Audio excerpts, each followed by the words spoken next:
ЕСМ му понуди на Ивана Хом за околу 5% поскапа струја, наместо по сегашните 62 евра за домакинствата и малите потрошувачи, државните електрани на универзалниот снабдувач. Струјата ќе му ја продаваат по цена од 65 евра за мегават час. Понудата на ЕСМ била единствената на тендерот.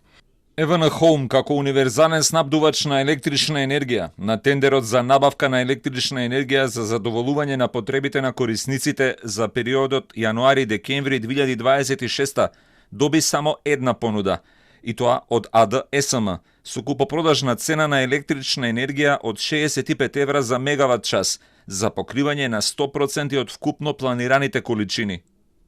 Деновиве регулаторите треба да донесат и нова цена за пренос и дистрибуција. Тука влегуваат пресметките од МЕМО, МЕПСО и електродистрибуција. Откако ќе се утврди Евана Хом под надзор на регулаторите, ќе ја пресмета крајната цена во која ќе влегуваат сите овие параметри, но најголем удел има понудата од ЕСМ. 65 евра за мегават час е далеку пониско од производната на ЕСМ која надминува 100 евра. Па останува да се види како ќе функционира компанијата со ваква продажна цена. Состојбата таму веќе извесен период не е најдобра. Заклучно со септември, нивните загуби се над 90 милиони евра.